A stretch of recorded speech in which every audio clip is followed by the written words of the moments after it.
오늘 함께 봉독한 욥기서 26장은요.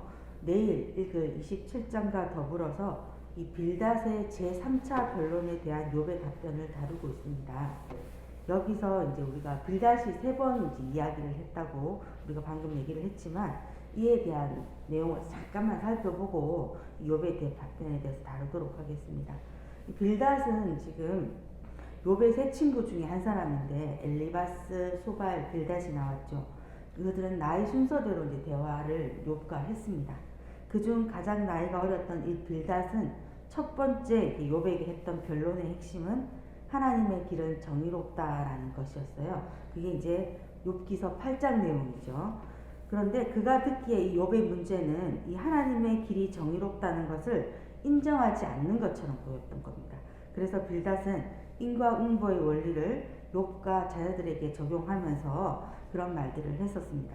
그러나 이 빌닷의 문제가 인과응보의 그런 하나님의 역사를 가두어서 이렇게 말을 했는데 사실 하나님은 인과응보의 원리 자체가 통하지 않는 분이십니다.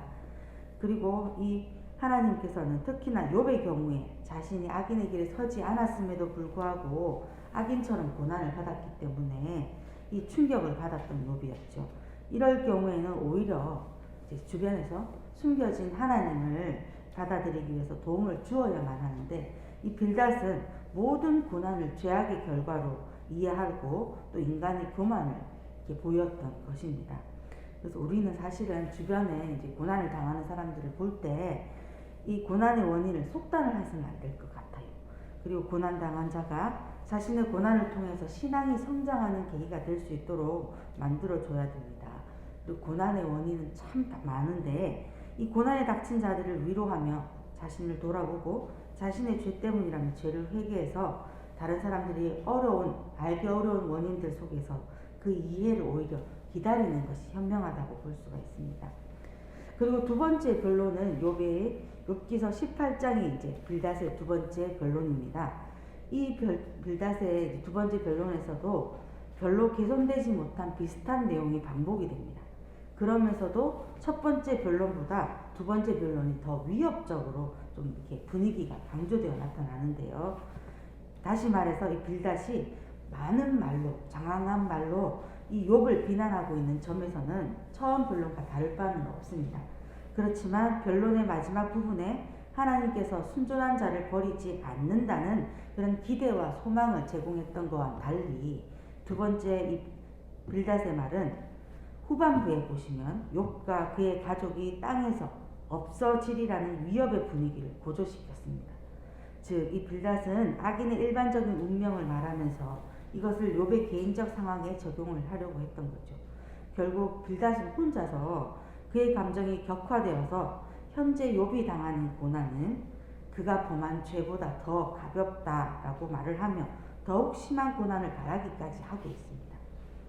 우리도 빌닷처럼 자칫 우리 자신의 감정을 조절하지 못해서 분을 바라고 또는 고통을 가중시키는 정죄하는 말을 하기가 쉽습니다. 그럼도 우리도 부단히 자신의 인격을 연마하고 감정을 조절해 나가는 훈련을 필요한 것 같습니다. 오늘 이제 이 25장은 욥기서 중에서 가장 짧은 본문이었습니다. 어저께 읽었던 본문이죠. 이 빌닷이 세 번째 변론이었는데 이 빌닷의 변론이 3라운드에 접어들면서 이제 논리가 다 바닥이 났습니다. 그래서 선배인 엘리바스의 그러한 내용을 잠시 다시 끌어들여가지고 이제 진부한 내용을 펼치고 있는 걸 알 수 있어요. 참 보기가 좋지 않죠. 욥이라고 해서 더러운 인간들이 하나님 앞에서 깨끗하지 못하다는 사실을 왜 모르겠습니까? 그죠? 그런데 오늘 이 본문 26장에서 빌닷이 말했던 대답에 대해서 이 욥이 다시 응답을 할 때 확연하게 드러납니다. 욥은 하나님 앞에서 인간이 얼마나 왜소한가에 대해서 이렇게 설명을 해주고 있는데 빌닷이 미처 다 발설하지 못했던 내용들을 다 욥이 다시 정리해주는 그런 보충 설명까지 하는 그런 것도 보이죠. 욥이라는 아주 특이한 상황에 놓여있는 인간과 상관없는 일이라면 빌닷의 말이 옳습니다.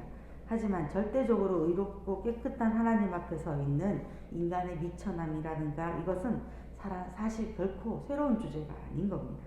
그러나 이러한 주장이 겨냥하는 대상과 상황을 우리가 잘 알아야 될 것 같습니다. 사실 욥에게 이런 진리를 선언함으로써 입을 아예 봉쇄하겠다는 이 태도는 친구로서도 물론이고 사실 논쟁자로서도 올바르지 못한 태도인 것 같아요. 그래서 오늘 본문을 이제 잠깐 살펴보시겠습니다. 1절에서 우리 4절까지 말씀을 잠깐 보시면 이 욥은 빌닷을 향해서 당신의 그 빌닷의 도움은 유익이 되지 못한다고 말을 하고 있습니다. 욥이 받았던 고난의 원인을 알지 못하고 죄 때문이라고 몰아붙인 이 빌닷에게 합당치 않은 말이고 도움이 되지 못한다고 말을 하면서 그의 말은 구원이 없다고 이렇게 말을 하고 있죠. 그리고 빌닷의 지혜와 지식이 교훈이 욥에게 오히려 유익이 아니라 손해를 끼쳤다라고 말을 하고 있습니다. 그 이유가 무엇이냐면 사실 이 빌닷의 신앙과 진리, 지식의 정도가 욥의 신앙에 비해서 욥의 진리의 정도에 도달하지 못했기 때문입니다. 욥은 연단을 받아서 정금과 같이 되기 위해서 고난을 받고 있는 중인데 이 빌닷은 욥이 죄 때문에 고난을 당한다고 공격을 하고 있기 때문인 것입니다. 자, 쓰러져서 상한 심령을 가지고 있는 사람한테 싸매어주고 또는 위로해주고 붙들어주기만 하면 될 텐데 오히려 책망을 함으로써 유익이 되지 못한다고 말을 하고 있는 것이죠. 그리고 우리가 4절 한번 같이 읽도록 하겠습니다. 시작. 내가 누구를 향하여 말하느냐 누구의 정신이 내게서 나왔느냐. 듣기야 욥은 이런 말을까지 하죠. 자, 누구를 향해서 말하느냐 그리고 누구의 정신이 내게서부터 나오느냐. 네가 말하고 있는 그 정신이 정말 하나님으로부터 나온 것이 맞느냐라고 반문하고 있는 것입니다. 그리고 우리가 이제 5절에서 8절을 보게 되시면 욥은 더 한층 나아가서 우주 만물을 창조하신 어미하신 하나님을 고백하고 있습니다. 죽은 자들의 영들이 있는 물밑이나 그리고 물에서 사는 것들이 하나님께서는 다 들여다보고 계시다는 거죠. 음부와 멸망의 구덩이 같은 깊은 곳도 하나님 앞에서는 숨길 수가 없습니다. 그리고 욥이 살고 있었던 이 우스 땅은 북반구에 위치하고 있었습니다. 그래서 북편 하늘을 바라보면서 북극성이나 북두칠성이나 이런 찬란한 별들을 보면서 또 하늘을 보면서 하나님의 지혜와 위대하심을 증거했었습니다.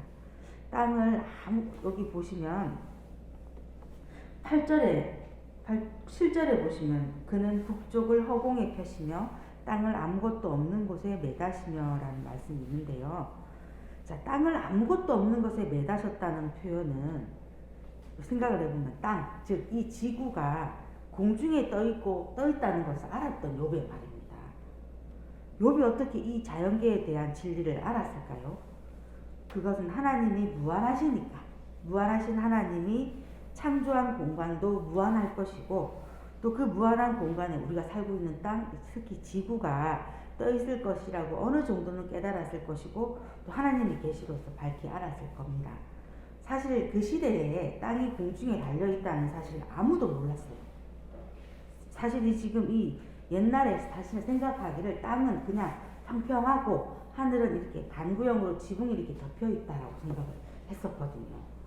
그런데 오늘에 와서야 이제 지구가 둥글고 이 공중에 있다라고 우리가 이제 알게 됐지만 사실 이 욥이 깨달았던 이 깨달음은 성경과 일치하는 거예요. 말하자면. 그래서 이 성경 말씀을 사실 그대로 믿는 게 중요합니다. 성경을 그대로 믿는 것이 가장 완전한 지식입니다. 인간의 지혜와 지식이 아무리 훌륭하고 뛰어나도 결국에는 성경으로 돌아가게 돼 있는 거죠. 자, 그리고 또 그 밑에 표현을 보시게 되면 구름이 물에 담겨 있지만 구름이 찢어지지 않고 있다는 것은 구름이 멀리서 날아와서 비를 가지고 와서 곡식과 모든 산의 초목에 내림으로 하나님이 초목을 살리신다는 그런 고백을 하고 있습니다. 특히 이 9절의 말씀은 오늘 말씀의 제목이 나온 그런 배경이 되는데요. 오늘의 말씀의 제목이 은밀한 곳에 계신 하나님이란 그런 말씀인데 한번 우리가 9절을 한번 읽도록 하겠습니다. 시작. 그는 보름달을 가리시고 자기의 구름을 그 위에 펴시며. 상당히 시적인 표현처럼 느껴지죠. 보름달을 가리신다. 이 보름달을 하나님의 이게 앉아 계시는 보화 이렇게 설명을 합니다. 학자들은요. 그래서 그 보름달을 가리시고 자기의 구름을 그 위에 펴셨다라는 말은 하나님께서 언제나 은밀한 곳에 계셔서 당신의 모든 것을 다 드러내지 않는다는 거예요. 인간에게 필요한 만큼만 알게 하신다는 거죠. 그리고 은밀한 곳에 계신 그 하나님께서는 큰 능력으로 모든 것을 주장하십니다. 10절과 14절을 통해서 보면 수평선의 경계를 정하셔서 또 그리고 빛과 어둠을 나누시는 그러한 질서를 창조하신 하나님을 발견하게 됩니다. 수평선은 사실 해가 떠오르기도 하지만 해가 지기도 합니다. 그 말은 하나님 창조 세계에서부터 보면 중심 세계에서부터 가장 멀리 떨어진 곳이고 혼돈과 무질서가 공존하는 곳입니다. 그래서 어둠의 혼돈이 하나님의 창조 질서를 혹시라도 이렇게 침투하지 못하도록 그런 수평선의 경계를 정함으로써 질서를 만드시고 유지시키시는 하나님을 발견할 수 있는 거죠. 또 욥은 이 빛과 어둠이라든지 또 밤과 낮의 한계를 정함으로써 우주와 법칙을 정하신 그 하나님을 위대하신 하나님을 증거하고 있는 것입니다. 욥이 이러한 증거를 보게 되면 친구들이 아무리 비방을 해도 하나님께서는 욥을 당신의 법대로 알아주시고 권고해 주실 것을 증거하기 위함으로 그렇게 말을 했던 겁니다. 우리도 하나님께서 우리의 당신의 법대로 진리대로 다스릴 줄로 우리도 알고 또 그 말씀에 순종하며 말씀의 보호를 받아야 하는 것입니다. 하나님께서는 이제 뇌성병력으로 꾸짖으시고 하늘 기둥 즉 높은 산들을 떨며 놀라서 그렇게 있는 것 같다고 욥은 또 그 밑에 구절에서 말하고 있죠. 또 권능으로 바다를 잔잔케 하시고 또 지혜로 라합, 여기서 나오는 라합이라는 것은 악의 세력을 뜻합니다. 악한 세력들을 심판하신다라는 말씀을 갖고 계신 거죠. 또 우리가 루아흐라고 해서 하나님의 입김이라고 하는데 이 바람으로 흐렸던 하늘을 맑게 해서 하늘의 해와 달과 별들을 잘 보이게 하십니다. 또 13절에도 보시면 날렵한 뱀을 또 번개로 표현을 하죠. 손으로 무찌르신다고 표현을 하고 있습니다. 이렇게 보면 욥이 하나님에 대해서 굉장히 많이 알고 있는 그런 방대한 깊이의 지식의 정도를 우리가 알 수 있습니다. 하나님께서 우주 만물을 창조하시고 또 질서대로 운행하시면서 그 당시에 강대국이었던 애굽이라든지 아수르를 깨뜨린 것은 하나님의 능력과 지혜의 시작에 불과하다. 아주 초기 단계일 뿐이다. 그리고 이렇게 심히 작은 일 앞에서 우리는 하나님의 지혜와 능력이 얼마나 큰지 가히 측량할 수가 없다는 겁니다. 또 헤아릴 수도 없고 그 권능으로 심판도 하시고 또 구원도 하시는데 이런 하나님의 역사를 사람은 감히 측량할 수가 없다는 거죠. 이 앞장에서 빌닷이 인간은 하나님 앞에서 자신의 의를 입증할 수 없음을 강조하기 위해서 하나님에 대한 인간의 인지 능력의 한계를 말했었거든요. 그렇지만 그는 오면 하나님의 지혜의 일부분도 나타내지도 못했고 또 그 변론이 하나님께서 행하신 신비한 그 일들의 비투미도 드러내지 못해서 오히려 욥에게 고통만 가중을 시켰었습니다. 이 빌닷의 변론이 고난을 당하고 있는 욥에게 어떤 위로도 도움도 되지 못했지만 그리고 또 지혜와 지식도 부족해서 상황도 적절치 못했었습니다. 그리고 이 신적 권위를 갖는 가르침이 아니라 우리 아까 읽었던 4절에 분명히 이렇게 표현을 하고 있죠. 말씀을 정리를 하겠습니다. 오늘 본문을 통해서 우리가 깨닫고 구해야 될 3가지가 있습니다. 첫 번째로 성도는 고통당하는 자들을 위로하고 도움을 주는 말에 능력을 소유할 수 있도록 기도해야 합니다. 욥은 극심한 고난 가운데 처해서 이 빌닷을 비롯한 친구들이 찾아왔을 때 얼마나 큰 위로가 될 거라 생각을 했겠습니까? 그죠? 그것도 원인을 알 수 없는 큰 재앙을 닥쳐와서 또 자기 자녀들도 죽고 재산이 다 이렇게 엉망이 되지고 또 자기 몸마저 병들었는데 그때 자기를 찾아와서 위로할 친구들을 이렇게 방문을 보면서 얼마나 욥의 기대가 컸겠습니까? 사실은. 그런데 그에게 돌아온 것은 친구들의 위로가 아니라 비난하고 오히려 더 정죄하는 말들이 뿐이었다는 거죠. 사실 우리도 우리 주변에 함께 살고 있는 이웃들과 보면 이웃에 파괴되고 부서지고 때로는 힘들어하고 있는 이런 고난의 길을 걷고 있는 사람들을 많이 보게 됩니다. 그들에게 우리가 위로하고 실제적인 도움을 사실은 주어야 되는데 우리가 그렇게 줄 수 있는 말들을 잘 못하는 것 같아요. 이 세상에는 참된 위로를 필요로 하는 사람들이 사실 저도 그렇고 여러분들도 많이 필요로 하잖아요. 그죠? 그런데 이 참된 위로의 회복의 말들보다는 사실 전혀 도움이 되지 않는 말들을 함을 통해서 고통을 당하는 사람들을 더욱 악화시키는 경우가 많은 것 같아요. 그래서 더 그들을 분노하게 하고 또 흥분하도록 부추기기도 하고 또 쉽게 좌절하고 포기하게 되는 일들을 우리가 그 말들을 통해서 하고 있는 건 아닌지 살펴보았으면 합니다. 전도서 기자가 4장 1절을 통해서 이렇게 말씀을 합니다. 제가 읽어드릴게요. 내가 다시 해 아래에서 행하는 모든 학대를 살펴보았도다. 보라, 학대받는 자들의 눈물이로다. 그들에게는 위로자가 없도다. 그들을 학대하는 자들의 손에는 권세가 있으나 그들에게는 위로자가 없도다. 우리는 고통당하는 자들을 진정으로 위로하고 도움을 줄 수 있는 말의 능력을 소유해야 합니다. 사도 바울이 데살로니가 5장 14절을 통해서 또 이렇게 말합니다. 형제들아 너희를 권면하노니 게으른 자들을 권계하고 마음이 약한 자들을 격려하고 힘이 없는 자들을 붙들어주며 모든 사람에게 오래 참으라고 했습니다. 이것이 하나님께서 우리에게 원하시는 성도의 삶입니다. 서로 상처가 되고 또 낙심케 하고 절망케 하는 독이 섞인 말이 아니라 약한 자를 안위하고 힘없는 자들을 붙들어주는 능력의 말들을 했으면 합니다.